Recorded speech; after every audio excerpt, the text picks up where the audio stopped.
Alors pour qu'on s'intéresse à la réhabilitation, on ne va pas refaire toute l'histoire bien évidemment, mais en fait vous le savez, avec plus de 45% d'énergie finale consommée en 2014, le secteur du bâtiment reste de loin le plus énergivore devant tous les autres secteurs, le transport, l'agriculture et l'industrie. Donc c'est quelque chose de très important. On a une première étape d'avancée, ce sont les lois Grenelle 2, qui ont fixé déjà un certain nombre d'objectifs sur la réhabilitation. Et puis ensuite, on a autre chose qui s'est ajoutée en 2015, si je me souviens bien, c'est la loi de transition énergétique pour la croissance verte, qui elle-même rajoute de nouveaux engagements sur le neuf, mais également sur la réhabilitation. Et en particulier, la rénovation des logements privés résidentiels les plus énergivores à l'horizon 2025, et puis une obligation de rénovation du parc tertiaire public et privé avant 2020. Donc ça commence à resserrer un petit peu la maille sur les obligations. Alors on a une réglementation, mais je ne veux pas m'arrêter là-dessus, hein, vous la connaissez. Une réglementation thermique que l'on appelle RT dite globale ou élément par élément. Pour faire simple, la RT globale, elle s'applique globalement à un bâtiment pour des ouvrages qui sont après 1948, d'une taille conséquente. Et puis sur des ouvrages qui sont beaucoup plus anciens, avant 48, ou alors de petite surface, on va appliquer ce qu'on appelle la réglementation élément par élément, c'est-à-dire que l'on va vérifier que chaque composant de l'enveloppe réponde à un minimum d'exigences sur le plan thermique, pour faire très simple. Alors si vous avez suivi l'actualité un petit peu, il y a un décret du 30 mai 2016 relatif aux travaux embarqués qui rend les travaux d'isolation obligatoires sous certaines conditions. Vous avez dû voir un petit peu ça dans l'actualité. En cas de travaux de ravalement de façade, de réfection de toiture ou d'aménagement, des travaux d'isolation doivent être réalisés simultanément. Donc l'entrée en vigueur de cette mesure est fixée au 1er janvier 2017. Alors, vous voyez qu'on n'est pas loin là. Ça a fait l'objet d'énormément de discussions, en particulier des gens qui s'occupent du patrimoine, parce que ça tend à dire que d'un seul coup, on va faire de l'ITE de manière un peu basique sur des éléments de patrimoine, ce qui est absolument une catastrophe. Donc actuellement, je ne sais pas où en sont les échanges, mais a priori, ce qui va être demandé, c'est d'avoir systématiquement l'intervention au moins d'un architecte dans ces réhabilitations qui peuvent être sensibles pour ne pas faire n'importe quoi en réhabilitation sur le patrimoine. Alors le travail que nous avons fait sur la réhabilitation, il a d'abord consisté à se dire qu'est-ce qui se fait sur l'ensemble de nos territoires en réhabilitation avec le bois, ce qui n'est pas si évident que ça. On les a identifiés, on en a à peu près identifié 200 sur l'ensemble du territoire. Et puis on en a retenu une bonne quarantaine, 45 si je me souviens bien, qui nous ont paru assez démonstratives, qui couvrent l'ensemble du territoire, qui recouvrent différentes techniques, isolation par l'extérieur bien sûr, mais aussi isolation par l'intérieur, qui recouvrent des solutions dans lesquelles on combine réhabilitation, plus surélévation, plus extension, etc. Donc toute une combinatoire qui est possible.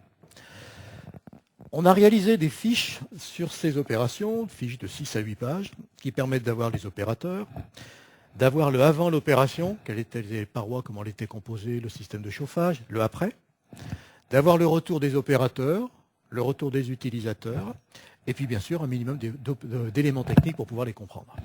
Donc 40 fiches de 6 à 8 pages qui vont être disponibles et qui nous ont permis de travailler un peu plus profondément sur ces opérations. Et puis quand on les a analysées en détail, il y a quelque chose qui nous est apparu, c'est qu'au-delà de la rénovation thermique, qui est généralement le premier moteur quand on fait une réhabilitation, dans la plupart des cas, il y a autre chose qui vient se greffer dessus, un autre objectif. Les principaux objectifs, bon, ils sont ici, il y en a un petit peu plus, on les a retirés. On a vu qu'on voulait des fois requalifier l'extérieur du bâtiment, parce que c'était une opportunité quand on fait une réhabilitation, évidemment. Qu'il y avait une volonté d'améliorer le confort d'été du bâtiment, ou d'améliorer son confort acoustique, ou l'isolement acoustique. Il peut y avoir une volonté de requalifier l'intérieur, une volonté d'augmenter les surfaces existantes, voire d'augmenter le nombre d'unités logement à l'intérieur. Le maître d'ouvrage pouvait souhaiter de faire un chantier à faible nuisance parce qu'on était en situation occupée, et puis il pouvait vouloir réaliser une opération à forte valeur environnementale parce qu'il y a une sensibilité au sein du conseil d'administration, par exemple. Donc tous ces objectifs font que finalement, au lieu d'aller vers une solution basique, on parlait de prix tout à l'heure, extrêmement basique, qui consistera avec un PSE, eh bien avec ces objectifs-là, la solution PSE ne permet pas toujours d'y répondre. Et là, le bois peut amener des éléments qui sont tout à fait intéressants. Alors je vous propose d'en voir quelques-uns. Par exemple, l'objectif d'améliorer le confort acoustique. Alors voici un premier exemple pour l'amélioration du confort acoustique. De manière générale, d'abord, quand on fait une opération de réhabilitation qui se veut avant tout thermique, en termes d'obligation sur l'acoustique, on n'en a pas, puisqu'on est en réhabilitation. Donc le principe est plutôt de se mettre légèrement un cran en dessous de la réglementation pour les problèmes qui ont été évoqués tout à fait rapidement tout à l'heure, pour les problèmes de résurgence intérieure. Donc on a tendance à se caler un tout petit peu en dessous. Si on se met au même niveau que la réglementation, il va falloir gérer les problèmes de résurgence. Voilà. Alors dans cette opération qui est à Gonesse, c'est un ensemble de logements, c'est la résidence La Fauconnière, pour un maître d'ouvrage qui est Osica. Cette opération est à proximité de Roissy. Donc évidemment, le problème des bruits d'avion qui est permanent et qui gêne les locataires. On est sur un système, vous le voyez ici, l'existant, avec des murs refends dalle béton classique, et puis des parois légères qui sont mises à l'intérieur. Donc il y avait une volonté bien sûr de faire une réhabilitation thermique, mais également de diminuer le bruit, et notamment le bruit des avions à l'intérieur des logements. Qui plus est, l'aéroport de Roissy amenait une subvention si on arrive à avoir une diminution qui était au minimum de 37 dB sur l'ensemble des façades. Donc ça, c'est toujours intéressant pour un maître d'ouvrage.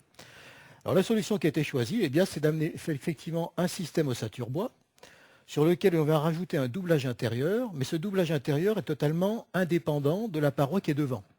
On a donc deux parois vibrantes, on travaille sur l'effet masse-ressort-masse, et grâce à ce dispositif, on arrive à des valeurs de 37 et 39 dB qui ont été mesurées in situ. Donc on arrive à des très bons résultats. Alors pour l'anecdote aussi, j'ai visité il y a quelques mois, peut-être 6 mois quand même, à l'aéroport Saint-Exupéry, un bâtiment dans lequel c'est un bâtiment pour former les aiguilleurs du ciel. Donc ils ont leur machine, ils font leur formation à l'intérieur. Et ce bâtiment est fait dans une zone très exiguë, donc ce sont des bâtiments en ossature bois qui ont été réalisés, mais en préfabrication 3D. Donc ils ont été amenés et posés délicatement sur le site puisqu'il n'y avait pas de place. Et les avions viennent se coller carrément, excusez-moi l'expression, au cul du bâtiment. Donc on est rentré dans le bâtiment à l'intérieur, ils ont fermé les fenêtres et on a vu les avions qui reculaient et qui ensuite faisaient les essais de moteur. Et on n'entendait rien. Ça, c'est assez incroyable. Je n'avais jamais vu ça. Et pourtant, on a des solutions tout à fait assez traditionnelles. C'est du mur ossature bois, une deuxième paroi vibrante, mais ils ont éliminé le point faible qui est la menuiserie. Parce qu'à un moment donné, vous avez beau désolidariser, vous avez de la transmission par la menuiserie. Donc ils ont fait des systèmes sur élastomère qui désolidarisent l'ensemble et vous avez deux parois qui vibrent totalement indépendantes. Et là, le résultat est assez impressionnant. C'est à voir. Voilà. Alors pour l'isolement acoustique, on y arrive bien. L'amélioration du confort acoustique, ça peut être de manière plus classique l'amélioration du confort intérieur en diminuant les temps de réverbération. Et pour cela, on sait utiliser eh bien, des matériaux absorbants, par exemple, sur cette opération, qui est la réhabilitation du siège du SDEF à Quimper. Ils ont aménagé une salle, vous voyez, en partie basse ici, qui avait juste des petites lanternes pour faire un petit peu d'éclairage. Très grande salle, très basse. Donc en termes d'acoustique, c'est une petite catastrophe. Donc ils ont utilisé des panneaux qu'ils ont modélisés sur le plan informatique, qu'ils ont calpinés, avec un espèce de double plafond qui permet de passer les réseaux et qui fait absorbeur et permet de l'utiliser avec un très bon confort acoustique. Alors, autre point qui peut intéresser le maître d'ouvrage, bien évidemment, c'est qu'il a des locataires en place. Il veut minimiser les nuisances pour les occupants. Alors, pour ce faire, le bois est peut-être tout à fait intéressant. La préfabrication peut être un atout parce qu'elle va permettre des interventions rapides, bien évidemment, mais dans laquelle on va pouvoir séquencer les moments qui sont bruyants, pénalisants pour ceux qui sont dedans, et puis les moments qui sont très calmes. Et c'est exactement ce qui a été fait pour la RIEP du lycée Colbert à Lorient, puisque dans le cahier des charges, il était demandé que l'on puisse avoir une continuité de l'enseignement pendant les travaux. Donc réflexion a été faite sur les travaux bruyants. Les travaux bruyants, c'est la peau de tous les systèmes qui vont porter les systèmes de doublage. Donc ils sont faits pendant les congés, pendant les samedis, et pendant tout le reste de la semaine, ce sont les panneaux qui sont portés. Ils s'intéressent beaucoup les petits élèves, vous voyez, parce que ça les amusait bien, ils regardaient ce qui se passait. On est sur des travaux qui sont non bruyants, et on alterne les deux, on les répartit. Alors voilà là un plus qu'amène le système préfabrication bois, que n'amène pas automatiquement d'autres dispositifs d'isolation. Je reviens sur la Fauconnière qu'on a évoquée tout à l'heure, parce que cette opération est quand même très démonstrative d'une opération qui minimise les gênes aux occupants. On est en logement occupé, on démonte une façade, on en remonte une autre. Donc vous imaginez bien qu'il y a un moment très délicat pour les occupants. Alors il y a une logistique qui a été mise en place avec des phases. La phase 1, c'est la mise en place des panneaux ossature bois, dans lesquels vous avez l'isolant, le pare-vapeur, tout équipé, mais dans lequel vous n'avez pas la menuiserie. Ces panneaux sont mis en place sur l'ensemble d'une façade. Ça permet aux gens qui sont à l'intérieur de vivre, d'ouvrir leurs fenêtres, de continuer à vivre de manière tout à fait naturelle. Dans la phase 2, on intervient dans le logement. Alors dès qu'on intervient dans le logement, on va très vite. On démonte la menuiserie, on la fait passer par le trou qui a été laissé en place. On démonte la façade, on remet la nouvelle menuiserie et on a fermé le logement. Ça s'est fait en quelques heures. Donc on minimise de manière conséquente quand même la gêne à l'intérieur du logement. Et puis enfin, ensuite, on vient mettre le doublage, la nouvelle paroi et les finitions intérieures. Sur les 570 logements, c'est en gros 3 jours d'intervention dans chaque logement, pas plus. Donc une gêne quand même minimisée au maximum grâce à cette logistique qui a été mise en place.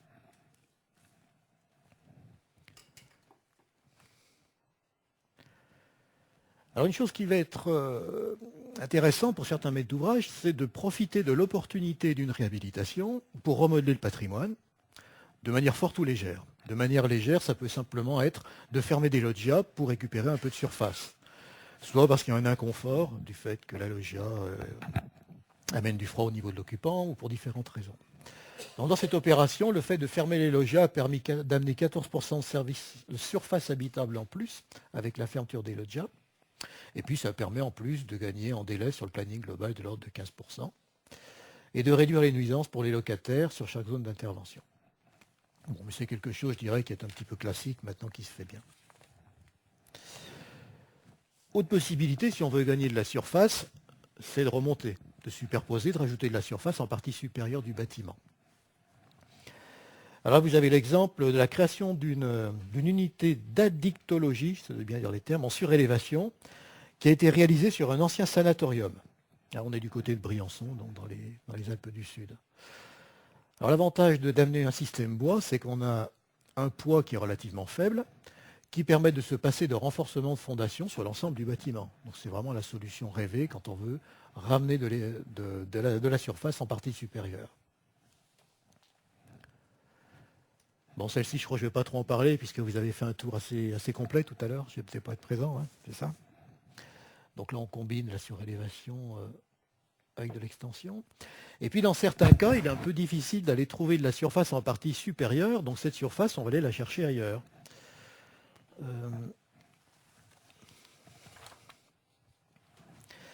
Là, je vous présente 2 bâtiments qui sont des tours jumelles. On est dans le 13e arrondissement de Paris, dans le cœur d'un îlot, dans un quartier résidentiel et populaire. Une des tours abrite une résidence pour étudiants de 182 chambres, tandis que l'autre, c'est un foyer de jeunes travailleurs de 156 chambres. Et les chambres de 9 mètres carrés sont trop exiguës et dépourvues des équipements individuels, et donc ne correspondent pas aux normes actuelles sanitaires. Alors la trame initiale du bâtiment, vous l'avez ici, avec ses poteaux. En fait, ça, c'était une chambre. Vous aviez une deuxième chambre, je tremble un peu, et une troisième chambre. La réflexion était de se dire, quelle épaisseur je dois donner en plus à mon bâtiment pour le remodeler, et avec 3 unités, en faire 2, mais équipées avec du sanitaire. Donc ce que vous voyez en orange, ce sont les surfaces qui ont été projetées vers l'avant pour permettre de recomposer les 3 unités en 2 unités avec les sanitaires qui sont du côté hall. Alors cette solution a été permise en prenant des façades ossature bois, les plus légères possibles, il n'y a que le bois qui permet de faire ça. Elles sont portées par des systèmes moisés autour des refends, qui portent un plancher, qui lui par contre est béton, et qui vont permettre ensuite d'accueillir ces façades qui sont à porte-à-faux. Bilan, restructuration complète du bâtiment et des nouvelles cellules. Le bilan, c'est 338 chambres initiales, transformées en 271 chambres pour métamorphoser finalement l'ouvrage. Donc là, il y a on utilise de l'espace pour remodeler l'ensemble des chambres. Dans certains cas, on peut choisir de se dire plutôt on va garder la trame existante, on va garder les surfaces, mais on va simplement agrandir les pièces pour retrouver la surface qui manque. Alors c'est ce qui a été fait sur l'opération de logement étudiant du Crous de Nancy-Metz. C'est un organisme qui gère plus de 7000 logements sur la région Lorraine. Et les normes ayant évolué, eh bien, il reste encore des résidences dont les chambres ne sont plus adaptées en termes de confort et sécurité.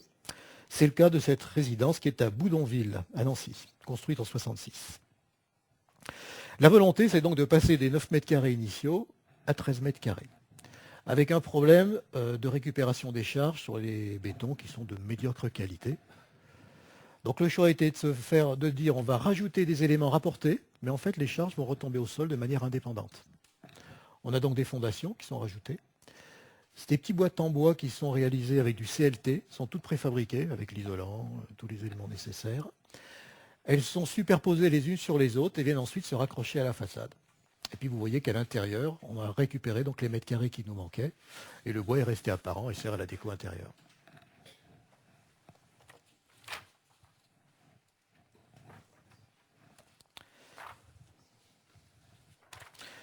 Alors évidemment, quand on va réhabiliter, on va vouloir se remettre en condition de conformité avec la sécurité incendie. Donc toute intervention sur l'habitat existant doit obéir au principe de non-diminution du niveau de sécurité antérieur. Il faut s'assurer que les travaux ne vont pas aggraver le risque relatif à la sécurité et contribuent dans la mesure du possible à le réduire. Ça, c'est le cadre général quand on fait une réhab. Et n'oublions pas que les logements de 3e et 4e famille sont soumis à l'application de la règle du C+D. Alors avant, on était un petit peu perdu en termes d'éléments techniques quand on voulait travailler sur ces domaines. Aujourd'hui, maintenant, on a l'IT 249 qui a été remanié, qui amène des propositions de solutions. On a un outil qui était le catalogue bois construction, que vous connaissez, je pense, pour la plupart, qui amène des solutions techniques qui sont qualifiées au niveau de la réglementation incendie. Et puis, plus dernièrement, on a un guide d'application sur les façades bois qui est sorti, qui amène des solutions qui sont réputées satisfaisantes pour gérer le problème de la transmission du feu de niveau à niveau. Document qui est téléchargeable sur le site du Codifab, si je ne me trompe pas. Je ne dis pas de bêtises, c'est bien ça. Voilà. On a des outils.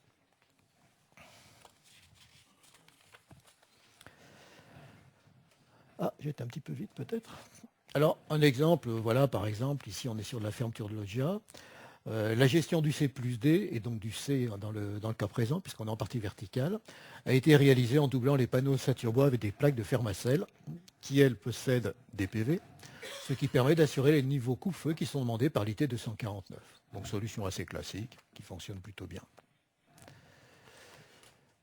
Dans la réhabilitation qui a été faite à Cholet, c'est un petit peu plus complexe parce qu'on a plusieurs problématiques qui se posent en même temps.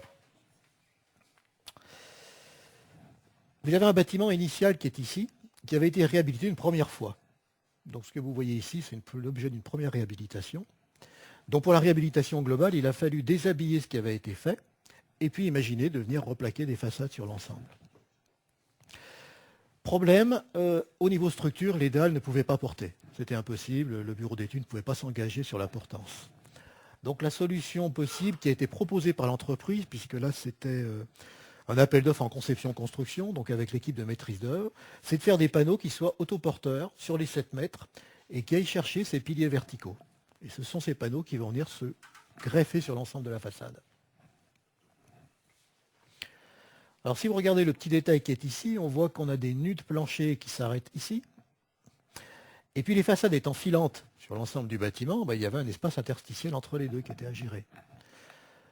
Cet espace interstitiel, il a été géré dans la préfabrication. Vous avez le mur ossature bois ici. Vous avez un élément de débord ici, c'est la partie haute du panneau, qui va permettre ensuite de venir couler le béton et ensuite de venir mettre le panneau devant avec la continuité de l'isolant pour établir la continuité thermique. Et là, on a bien du béton filant qui assure à la fois le problème du feu et l'acoustique entre niveaux. C'est clair?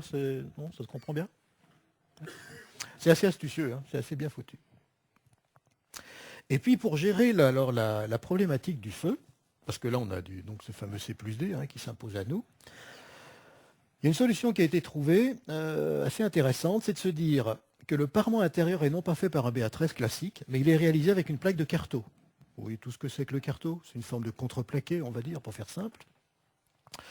Ce carreau est mis à l'intérieur, il est peint, il est laissé brut, ça fait une ambiance un peu particulière, c'est plutôt sympathique. Et puis il fait 39 mm, ce qui permet d'assurer la stabilité au feu du panneau. Et quand il est en fin, enfin c'est théorique, quand il est en fin de combustion au niveau de la stabilité au feu, vous avez une petite poutre en lamellé collé qui a été intégrée à l'ensemble, qui permet de tenir le panneau en rigidité pendant en fin de résistance au feu qui est demandé pour le panneau. Voilà, donc un système assez astucieux qui permet rien qu'avec du bois, de gérer complètement le problème du C+D.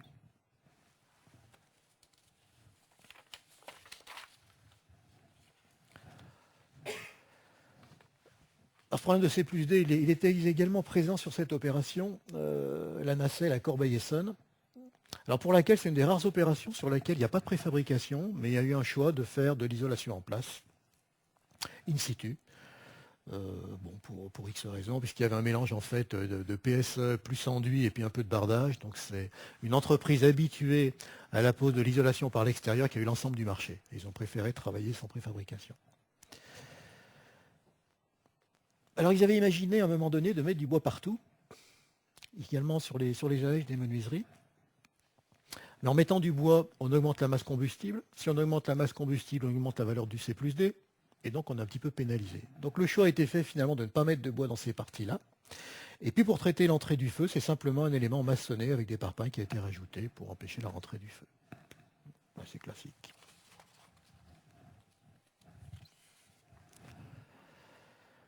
Il peut y avoir d'autres objectifs encore, comme celui qui est de se dire, eh bien, profitons de la réhabilitation pour requalifier le bâtiment. Alors, c'est le cas du siège de l'ONF, qui avait opté pour l'acquisition d'un immeuble qui était vacant sur 2 niveaux, dans une zone dans laquelle vous avez ces petits bâtiments assez typiques d'une époque, hein, ces petits bâtiments de bureaux qu'on trouvait accolés les uns aux autres. Et puis il voulait qu'il y ait une réhabilitation, puis qu'il y ait une affirmation, une différenciation par rapport au bâtiment qui était présent.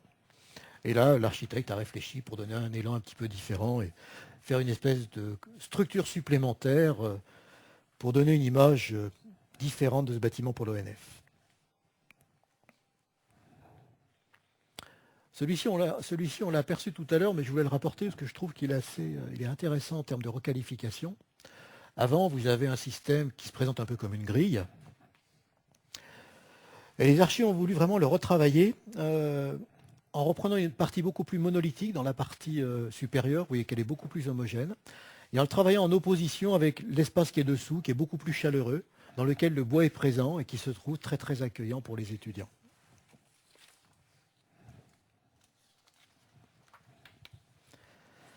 Un autre exemple d'un réaménagement intérieur, requalification intérieure, c'est la réhabilitation des anciens ateliers de la Mutualité française. Alors l'organisme était désireux de regrouper ses services et d'agrandir son centre optique qui était devenu trop exigu. Et ils avaient décidé d'aménager les activités dans d'anciens ateliers situés en centre-ville. Voilà. Alors le thème du bois a été repris de manière très très importante à l'intérieur, c'est le thème conducteur. Vous avez des parois qui utilisent des petites lampes ajourées, donc là on a un petit avantage sur le plan esthétique et en même temps acoustique. Et on le retrouve partout présent avec juste quelques reflets de la structure qui permettent de le découper. Le avant, vous l'avez sur la gauche, il n'y avait pas grand-chose.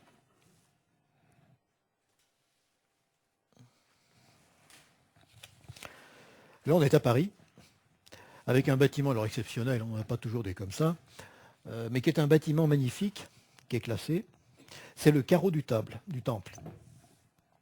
Pour la petite histoire, c'est un bâtiment qui a accueilli la première foire de Paris et qui était devenu le marché incontournable du vêtement populaire pour les petites bourses et les coquets, entre guillemets. C'était l'expression utilisée. Il y avait plusieurs centaines de marchands qui occupaient le site et son succès de l'après-guerre, et ça s'est maintenu jusqu'aux années 70 à peu près. Et en 2001, Bertrand Delanoë, qui était le nouveau maire de Paris, a décidé de faire restaurer le carreau du temple et le principe a été acté au Conseil de Paris. Alors il y a eu l'idée d'une expérience de démocratie participative, il est un petit peu en avance, lancée auprès des habitants du quartier qui décident par vote de la vocation finale. Et ce bâtiment restitué dans son lustre abritera à la fois des activités culturelles et sportives. Et là l'architecte a travaillé et s'est dit comment garder cette structure magnifique au niveau métallique, lui garder toute sa grandeur tout en restant extrêmement neutre. Et il a joué sur 2 matériaux, le bois, qui est très très discret mais qui amène toute sa chaleur par rapport à toutes les fioritures métalliques que l'on rencontre, ça doit être de l'art nouveau.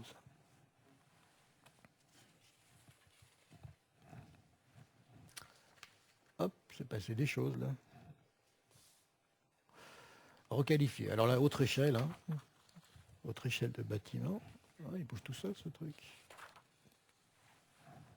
Une ferme réhabilitée là, en crèche multi-accueil. Dans la configuration initiale, c'était un bâtiment composé d'un bâtiment de ferme, à Batzendorf, on est dans le nord-est, avec une maison à colombage, une grange en fond de parcelle et des étables. Et l'ensemble a été réaménagé avec un parti pris architectural qui compose des espaces très contemporains dans l'existant, avec une succession de lieux protecteurs qui, entre guillemets, stimulent la curiosité. Vous voyez ces espèces de petites boîtes qui sont construites à l'intérieur et qui viennent recomposer complètement l'espace de l'ancienne ferme.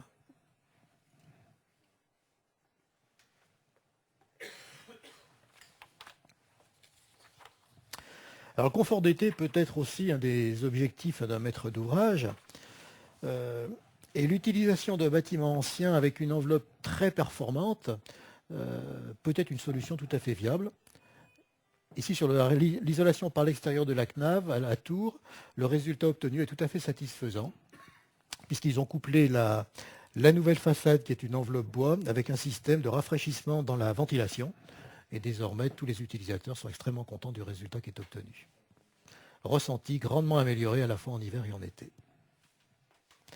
Alors bien évidemment, il faut faire attention à toutes les protections solaires quand on veut travailler sur la thermique d'été. Et si on utilise le bois en extérieur, c'est vrai que l'utilisation, comme on le fait beaucoup maintenant, à travers des lamelles, est tout à fait intéressante pour travailler à la fois en même temps l'architecture et puis en même temps des systèmes de protection solaire, comme pour ce bâtiment qui est une reconversion d'un bâtiment industriel en groupe scolaire.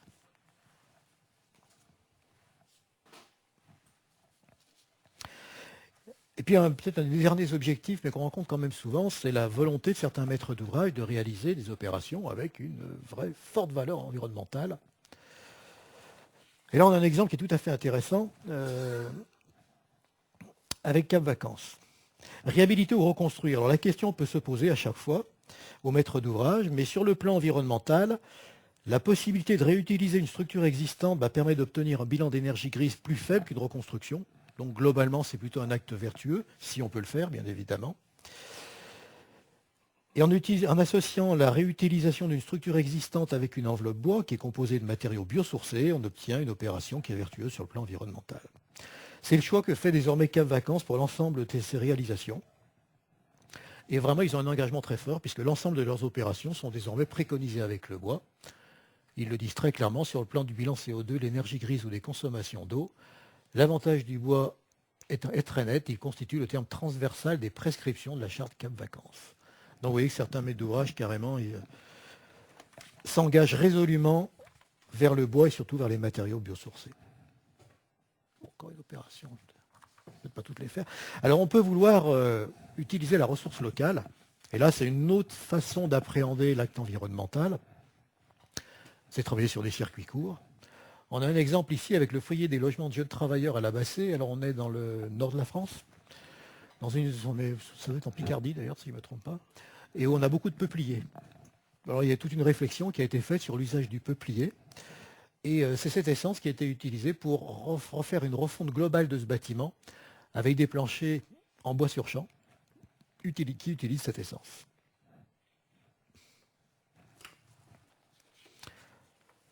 Alors de la même manière, ici, sur la maison de la vie associative qui est dédiée aux associations de la ville de Roanne, là on n'est pas très loin, dans le département de la Loire, elle regroupe les bureaux du service de vie associative, les salles d'exposition, de réunion, ainsi que les espaces dédiés aux comités de quartier et un centre social.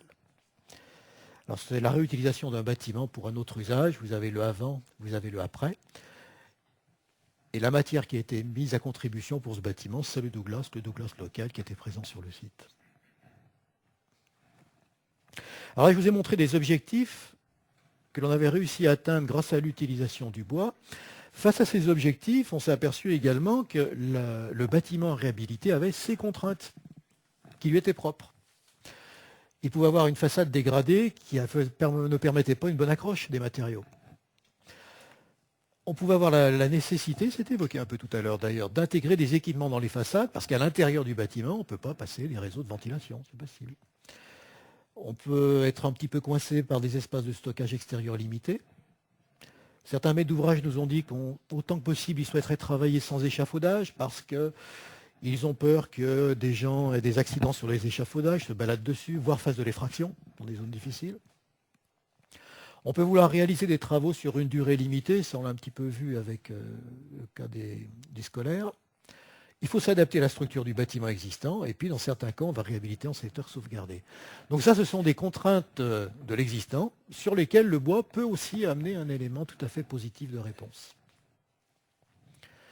Alors par exemple, sur la surélévation du collège Jules Jeanneney à Rioz, qui est pour le conseil départemental de Haute-Saône, il s'agissait de faire les travaux de manière impérative pendant la durée des congés, donc 2 mois. Là, c'était complètement bloqué. Et la seule solution qui était considérée comme acceptable dans cette solution, c'était le système bois. Et comme dit le maître d'ouvrage, même si le fait de réaliser ces travaux sur un délai très court est toujours un peu plus onéreux, peut-être qu'une solution traditionnelle, il a quand même évité la location de 2 ou 3 000 m² de bungalow pour lequel il aurait fallu trouver une place.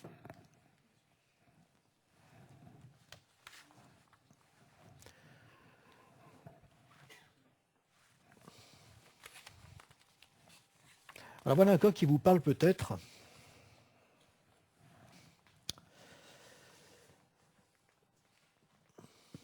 Le mauvais état ou la méconnaissance de l'état des façades d'origine oblige parfois à réadapter les méthodes de fixation des éléments de la façade. Ici, vous avez quelque chose qui s'est fait pendant pas mal d'années. Là, la photo n'est pas très démonstrative. On appelle ça des pattes de verre. Je ne sais pas si le nom est bien le nom qui correspond. Ce sont des enduits qui étaient montés sur un enduit maçonné de 4 ou 5 cm d'épaisseur avec une finition patte de verre. Ça a été beaucoup fait sur les collèges et sur certains lycées. Je ne sais pas si vous voyez de ce dont il s'agit. Les gens qui ont mon âge peut-être. On voit bien. Donc ça a été beaucoup utilisé. Alors le problème, c'est que ce sont des choses qui, avec le temps, deviennent très peu stables. Et dès que vous intervenez, vous avez tout l'ensemble qui part en plaques. Donc ça, c'est une vraie problématique. Donc dans cette opération, pour laquelle initialement il était prévu une réhabilitation relativement classique, on s'est aperçu qu'il était absolument impossible de fixer des éléments sans aller rechercher la base de la structure. Auquel cas, un système de panneaux en préfabrication s'est imposé de lui-même. Le deuxième point, c'est l'intégration d'équipements dans les façades. Alors ce bâtiment, il est assez sympathique. On est à Angers, si je me souviens bien. C'est le centre de formation Copernic qui est à Angers, qui est situé le long de la route, et qui au passage ne permet pas... Ah ben, ça a bougé mon truc là. C'est un petit peu vite. Centre Copernic qui accueille les compagnons. Alors c'est un bâtiment qui était ancien, qui avait besoin d'une réhabilitation lourde. Et qui n'était pas très haut au niveau des plafonds. Et il fallait faire passer l'ensemble des gaines de ventilation, ce qui obligeait donc à repercer tous les refonds, était assez complexe. L'idée était de se dire, finalement, est-ce qu'on ne peut pas utiliser la façade pour faire passer un système qui va être filant devant l'ensemble, et qui viendra ensuite desservir chacun des logements. Et là, vous avez finalement une bonne collaboration entre l'architecture qui a été choisie, avec une façade concave, convexe. Bon, concave. Bon. Courbe. Ce qui a permis effectivement de passer un système de ventilation filant devant l'ensemble et qui va ensuite pouvoir piquer à l'intérieur de l'ensemble des cellules. Bonne collaboration entre l'architecture et puis le réseau. Et là, on a une intervention qui combine ce besoin de ventilation avec des interventions dans des espaces de stockage extérieur extrêmement limités. Et là, il y a vraiment une logistique bien organisée de l'entreprise avec un très bon repérage de l'ensemble, la pose des fixations, et on vient directement avec le camion, on ne fait pas de stockage in situ, mais ce qui est sur le camion part directement sur la façade du bâtiment élevé. Mais on n'a pas de stockage intermédiaire, ce qui permet de travailler avec des espaces de stockage quasiment à zéro.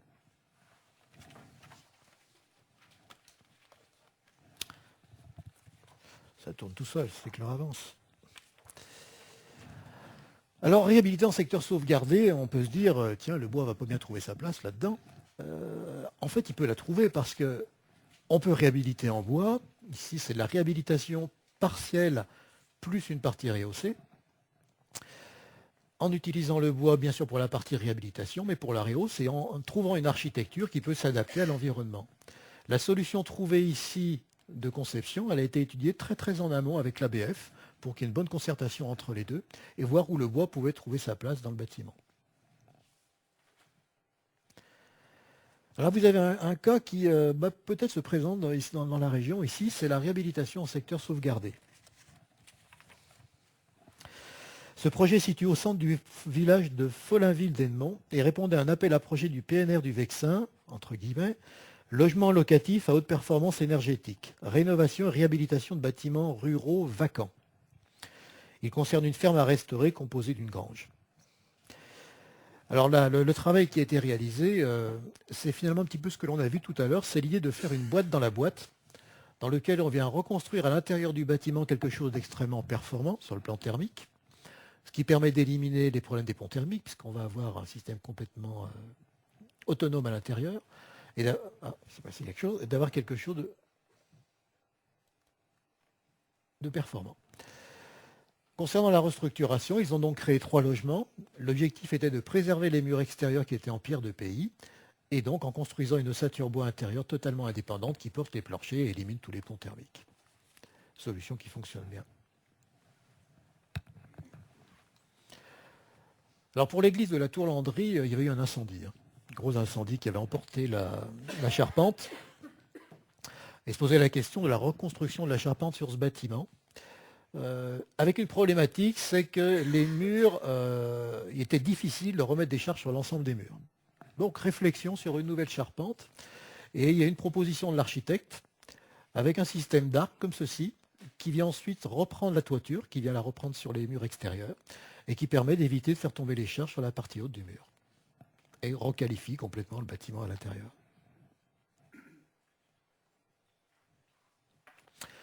Donc voilà, un petit balayage, vous avez vu, on a des objectifs, le bois peut amener des solutions. On a des contraintes de bâtiment, là aussi le bois, dans certains cas, peut amener des solutions tout à fait intéressantes. Les éléments que je vous ai présentés, vous pouvez les trouver dans un lien qui va vous être envoyé, c'est ça Benjamin, qui vous sera envoyé après, dont vous retrouverez les petites fiches qui présentent les objectifs, les contraintes, les opérations détaillées. Voilà, vous pourrez télécharger les fiches, là c'est exactement ce que vous aurez sur le site.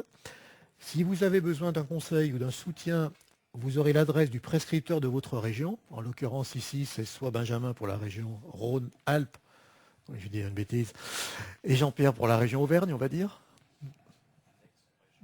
Même si maintenant, il s'agit d'une seule région. Mais je ne sais pas s'il aura envie d'aller en fin fond de la Tarentaise en étant à Clermont. Voilà. Oui.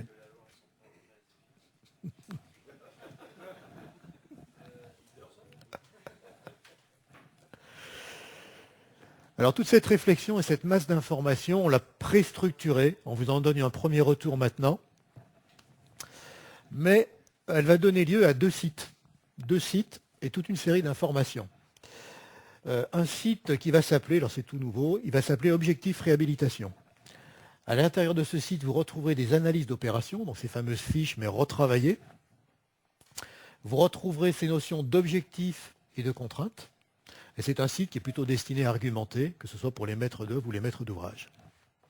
Et en parallèle, vous allez avoir un second site qui sera une annexe au catalogue bois construction, qui sera destiné à la réhabilitation. Tout comme dans le neuf, vous aurez des solutions techniques qui seront décrites avec leur CCTP, leurs performances et qui seront mises à votre disposition en même temps que le site argumentaire. Et ces outils seront disponibles fin mai. Donc le volet technique en cours d'élaboration, voilà, c'est le genre de détails que vous aurez, qui sont d'ailleurs pour la plupart terminés aujourd'hui. Avec les détails techniques des parties courantes, les points singuliers, les CCTP. Voilà, j'espère que tous ces outils pourront vous servir.